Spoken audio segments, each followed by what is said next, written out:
Hello everybody, I am Deepak Sahu, All India Rank 5 in NEET 2021 and my score was 715 out of 720. So today आज हम बात करेंगे जो chemistry की सबसे ज्यादा मोस्ट एक्सपेक्टेड क्वेश्चंस हैं और मैंने पिछले 4-5 सालों को एनालाइज करके ये लिस्ट बनाई हुई है और आज हम उन टॉपिक्स के बारे में बात करेंगे जिससे हर साल क्वेश्चन रिपीट होते हैं या टॉपिक्स ना कि चैप्टर। ऐसा नहीं होगा कि मैं आपको चैप्टर्स बता दूंगा कि ये चैप्टर पढ़ लो वो चैप्टर, नहीं, हम exact topic, exact formula, exact concepts की बात करेंगे। तो वीडियो को एंड तक जरूर देखना क्योंकि आप बहुत कुछ सीखने वाले हो। एक चीज और जिसका मैंने ध्यान रखा है इस वीडियो में ये है कि आपका रिवीजन भी इस वीडियो के थ्रू ही हो जाए, इसलिए बहुत सारी images I will show you, so pause करके आप रीड भी कर सकते हैं। सो आपका टाइम काफी ज्यादा इंपॉर्टेंट है, तो बिना टाइम वेस्ट किए हम शुरू करते हैं। शुरू करने से पहले एक चीज बोलना चाहूंगा कि यार मैंने बहुत ज्यादा टाइम डिवोट किया है, 4-5 घंटे इस चीज को एनालाइज करने में और ये सारी चीजें बनाने में और एनसीईआरटी की जगह जगह ढूंढने में। तो प्लीज वीडियो को एक बार लाइक कर देना ताकि थोड़ा सा मुझे भी अच्छा लगे और मैं भी आपके लिए और ये सारी चीजें कर पाऊँ। सो हम शुरू करते हैं अपने पहले टॉपिक से। सो पहला टॉपिक ये है जिससे क्वेश्चन आते हैं वो है मैग्नेटिक मूवमेंट। तो मैग्नेटिक मूवमेंट का बहुत सिंपल फॉर्मुला होता है कि मैग्नेटिक मूवमेंट इज √ n+2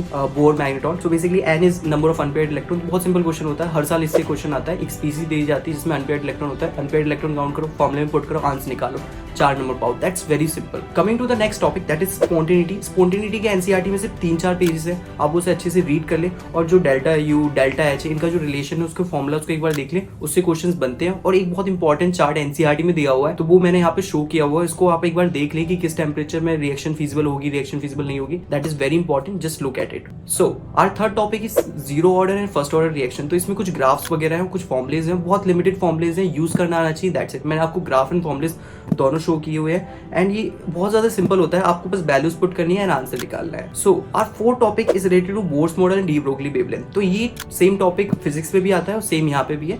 तो जितनी भी फॉर्मुले डी ब्रोगली में, जैसे फॉर एग्जांपल रेडियस का फॉर्मुला, मतलब डी ब्रोगली वेवलेंथ का जो फॉर्मुला है, और बोर्स मॉडल में जो रेडियस ऑफ द एटम है और जो energy of a particular shell है उसकी फॉर्मुलेज है। बहुत छोटे छोटे फॉर्मुलेज हैं, आपको बस वैल्यूज पुट करनी है and you have to just take answer. और बहुत हर साल क्वेश्चन आता ही आता है इस टॉपिक से। So coming to our fifth topic that is colligative property and van't Hoff factor. तो कॉलिगेटिव प्रॉपर्टी आपको पता है 4 वही depression, freezing point, elevation, boiling point, इस तरीके से जो चीजें हैं। ओके, सो इसके फॉर्मुलेज वगैरह मैंने पुट किए हुए हैं, तो आपको बस ये फॉर्मुले समझने हैं और चीजों को वैल्यू को पुट करना आना चाहिए। 3-4 फॉर्मुले, वॉन्ट ऑफ फैक्टर्स भी मैंने यहाँ पे शो किया हुआ है, आप बस इसको तो एक बार पॉज करें वीडियो को, उसको एक बार अच्छे से देख ले कि how to calculate the van't Hoff factor. सारे क्वेश्चंस आपसे इजीली बन जाएंगे और हर साल इससे क्वेश्चन आता ही है कि कॉलिगेटिव प्रॉपर्टीज 4 होती है, 4-5 है। सो इस तरीके से आपको मतलब आना ही है। तो ये फिक्स्ड है, तो फिर पढ़ लो, इसको सबसे पहले समझ लो तो आपके नंबर तय है। So our sixth topic is hybridization. एक आपको स्पीसीज होगी, आपको बताना है sp2 है, sp3 है, वो बहुत सारे मल्टीपल ब्लॉक से हो सकती है, हो सकता है डी ब्लॉक का हो सकता है f ब्लॉक का हो, तो sp3, sp2 इस तरीके से। कार्बन में मतलब ऑर्गेनिक में भी छोटे मोटे क्वेश्चन इससे पूछ लिए जाते हैं, तो बहुत ईजी है, निकालना बहुत आसान है, बट इससे क्वेश्चन आता है। So our seventh topic is basic calculation moles की होती है। मोल्स को नंबर में कन्वर्ट करो, ग्राम्स को मोल्स में कन्वर्ट करो। तो ये जो इंटरकनेक्शन है नंबर ऑफ मॉलिक्यूल्स, मोल्स का और जो वेट, ग्राम, किलोग्राम, इस तरीके से ये जो इंटर रिलेशन है इससे बहुत सिंपल क्वेश्चंस पूछे जाते हैं। तो आप फर्स्ट चैप्टर को एक बार उसमें फॉर्मुलेज देखोगे तो आपको समझ में आ जाएगा। Okay, coming to the 8th topic. तो एक और इंपॉर्टेंट टॉपिक है जिससे क्वेश्चन आते हैं, that is bond order, bond length, bond energy. इनमें ऑर्डर पूछे जाते हैं, वो बहुत आसान है। जैसे आपको पता है जैसे जैसे बॉन्ड ऑर्डर बढ़ता है बॉन्ड लेंथ कम होती जाती है, बॉन्ड एनर्जी बढ़ जाती है, क्योंकि बॉन्ड ऑर्डर बढ़ता है तो और ज्यादा फोर्स इज रिक्वायर्ड,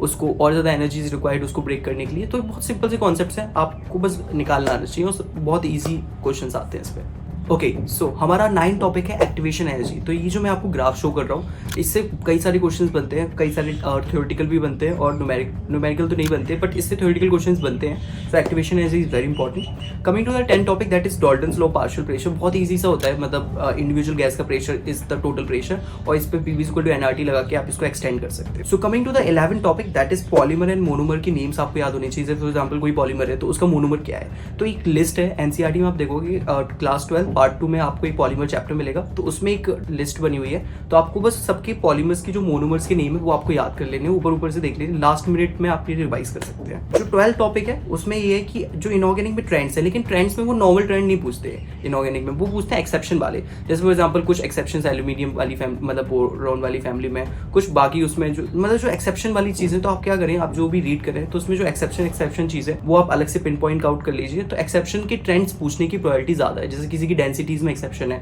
ओके, तो वो वाले ट्रेंड्स पूछने की प्रोबेबिलिटी ज्यादा होती है एज कम्पेयर टू जो नॉर्मल ट्रेंड्स चल रहे होते हैं उससे। तो ये बहुत इंपॉर्टेंट चीज है, इससे क्वेश्चंस आते हैं ट्रेंड से। So our 13th topic is vitamin. Vitamin से आता है कि कौन सा वाटर सॉल्युबल है, कौन सा फैट सॉल्युबल है और किसकी डेफिशिएंसी से कौन सी डिसीज होती है। तो ये जो छोटी छोटी चीजें हैं ना विटामिन में, वो पूछी जाती है। ज्यादा डिटेल में विटामिन से नहीं पूछेगा definitely. So our 14 topic is very important, that is name reaction. तो ऑर्गेनिक की जितनी भी नेम रिएक्शन है वो मैंने एक पेज में सारी लिखी हुई है। वो पेज में यहाँ पे शो नहीं कर पा रहा है, वो छोटा छोटा लिखा हुआ है तो वो आपको दिखेगा नहीं। तो वो मैंने अपने टेलीग्राम चैनल पर डाला हुआ है। टेलीग्राम चैनल ज्वाइन नहीं किया, पिन कमेंट में जाके जल्दी से ज्वाइन करो। वो नेम रिएक्शन का एक ही पेज है, एक पेज में मैंने सारी नेम रिएक्शंस लिख दी हैं। और नेम रिएक्शन से हर साल 2 से 3 क्वेश्चन बनते हैं, वो डैम श्योर है। तो मतलब 8 और 12 मार्क्स का सवाल है। सो एक पेज जल्दी से फटाफट पढ़ लो। सो आवर 15 टॉपिक इज वो KSP से रिलेटेड होता है, सॉल्युबिलिटी, जिसमें आपको KSP और सॉल्युबिलिटी को निकालना होता है। बहुत ईजी, एक सिंपल सा फॉर्मूला मैं आपको शो कर रहा हूँ। और ये भी पूछा जाता है जैसे KSP की वैल्यू दी है तो सॉल्युबिलिटी पूछा जा सकता है कि किसकी कौन ज़्यादा सॉल्युबल कौन कम सॉल्युबल। बहुत ईजी क्वेश्चन आते हैं, बस आपको वो फॉर्मूला बताओ KSP से सॉल्युबिलिटी का। तो that is one thing which I am showing you. तो उसको जल्दी से अभी याद कर लो। मतलब ऐसा नहीं कि बाद में जाके देखोगे, जो मैं अभी यहाँ पे दिखा रहा हूँ पेन पेपर लो, लिखो और यहाँ पे नोट डाउन करो, यहीं पे सीख लो। Okay, coming to our 16 topic, that is density of solid. Density of solid का एक ही फॉर्मूला है which I am showing you, very easy. Another thing जो पूछा जाता है वो होता है वो टेट्राहेड्रल वॉइड, ऑक्टाहेड्रल वॉइड से ये पूछा जाता है। तो बहुत ईजी है, आप 1-2 पेजेस NCERT में लिखो है, आप रीड कर सकते हैं आसानी से। So our 17 topic is oxidation state. Oxidation state आपको निकालना बहुत आसान है। अगर आपको नहीं आता तो आप कोई भी छोटी सी वीडियो देख के भी समझ सकते हो, बहुत ज़्यादा ईजी है। सिर्फ चार्ज कंजर्वेशन में बेस्ड होता है। इसके साथ साथ इनर्ट पेयर इफेक्ट के लास्ट टाइम बहुत ज़्यादा क्वेश्चन आए। मतलब मैंने जब 4 साल के प्रीवियस एनालाइज किए तो मैंने देखा 6 से 8 क्वेश्चन इनर्ट पेयर पे आए। मतलब हर साल एक क्वेश्चन इनर्ट पेयर पे आ जाता है, 1-2 क्वेश्चन इस तरीके से। लेंथनॉइड कॉन्ट्रैक्शन पे एक थ्योरेटिकल क्वेश्चन आना तय है कि लेंथनॉइड कॉन्ट्रैक्शन क्या है। मतलब बहुत ईजी, मतलब एक पेटेंटेड क्वेश्चन है तो इससे आएगा। Okay, so coming to our 18 topic, that is preparation of N2। तो N2 की प्रिपरेशन रिसेंट ईयर में काफी ज्यादा इंपॉर्टेंट, मतलब नाइट्रोजन्स के बनाने की क्या क्या तरीके, व्हाट आर द रिएक्शंस जिसमें N2 बनाई जाती है। इसके साथ बोरोन कंपाउंड में बोरेक्स और डाइबोरेन की प्रॉपर्टीज और उनकी रिएक्शंस काफी ज्यादा पॉपुलर है। प्रेजेंट टाइम में वो आना तय है, बोरोन से क्वेश्चन आता ही आता है। इसके साथ साथ कार्बन में उसके एल्ड्रॉप से पूछा जाता है और सिलिकॉन से पूछा जाता है। ओके, बहुत ज़्यादा इंपॉर्टेंट है। जैसे सिलिकॉन के जो ऑक्साइड्स हैं वो बहुत ज़्यादा इंपॉर्टेंट है। सो इस टॉपिक्स को आप प्रिपेयर कर सकते हैं। आपसे 5-10 मिनट लगेगा इन तीनों टॉपिक्स को करने में और आपके 2 से 3 क्वेश्चन तैयार हो जाएंगे। Okay, so our 19th topic is Nernst equation, Faraday's law. Nernst equation एक सिंपल सी इक्वेशन है, मतलब which I am showing you, but आपको वैल्यूज पुट करनी आनी चाहिए और आपको समझ में आना चाहिए कि इसको यूज कैसे करना है। Faraday's law is another something जो करंट इलेक्ट्रिसिटी से काफी ज्यादा related, number of electron charges and all. तो एक बेसिक आइडिया आपको होना चाहिए और everything is quite easy. Question बहुत ज्यादा टफ नहीं पूछेगा फिजिकल केमिस्ट्री में, जो प्रीवियस ईयर में आए हुए हैं उसे वही पूछेगा। Coming to our 20 topic and that is ideal gas equation. सबको पता है what is ideal gas equation, obviously PV equal to nRT। इसमें मल्टीपल क्वेश्चन बन सकते हैं। फॉर एग्जाम्पल मैंने बोला कि हम नंबर ऑफ मोल्स को सेम कर देते हैं और वॉल्यूम को सेम कर देते हैं, तो प्रेशर डाइक्रिबोशल टू टेम्परेचर, तो इसका ग्राफ पूछ लेगा। मतलब एक को कांस्टेंट कर दो और फिर 2 वेरिएबल्स के बीच में ग्राफ ड्रॉ करो, या फिर कुछ वैल्यूज दे दो, उससे किसी थर्ड जो जिसके बारे में पता नहीं उसको फाइंड आउट करो। मतलब it's very quite easy and quite popular, that is very important. Coming to our 21st topic, that is defects in solid. तो सॉलिड में जो डिफेक्ट्स होते हैं, फॉर एग्जांपल आपने देखा होगा सिर्फ 3 पेज है NCERT में डिफेक्ट्स इन सॉलिड्स करके। तो स्कॉटी है, फ्रैंकलिन है, इम्प्योरिटी डिफेक्ट है, डोपिंग है। तो ये सारे क्वेश्चन बहुत ज्यादा पॉपुलर हैं। और डिफेक्ट्स में क्या करते हैं ना वो लोग, मतलब वो आपको डायग्राम देते हैं और आपसे पूछते हैं कि इसमें डिफेक्ट कौन सा है। ओके, इस तरीके से। So coming to our 22nd topic जो रिसेंट ईयर्स में काफी पॉपुलर हुआ है, that is negative and positive charge salts. तो इसके एक लिस्ट है NCERT में which I am showing you. आपको कुछ नहीं करना है, इनके एग्जांपल याद करने की, नेगेटिव में कौन कौन से आते हैं, पॉजिटिव में कौन कौन से आते हैं, क्योंकि रिसेंट ईयर्स में ये आना स्टार्ट हुआ है। Okay, coming to our 23rd topic and that is ores. तो जो मेटल्स होते हैं, जैसे फॉर एग्जांपल आयरन है तो आयरन के कौन कौन से ओर अवेलेबल होते हैं, जिंक है तो जिंक के कौन कौन से ओर अवेलेबल है, उनके क्या केमिकल फॉर्मूले हैं, एल्यूमिनियम है तो बॉक्साइड है, बॉक्साइड का क्या केमिकल फॉर्मूला है। तो ये सारे क्वेश्चन रिसेंट ईयर में बहुत पॉपुलर है। इसके साथ साथ जो कॉपर का एक्सट्रैक्शन, जैसे आपको पता है कॉपर का एक्सट्रैक्शन इलेक्ट्रोलिसिस प्रोसेस से होता है, निकल का मॉन्ड्स प्रोसेस होता है, वैन अर्गर प्रोसेस बहुत ज़्यादा फेमस है जर्कोनियम टाइटेनियम के लिए।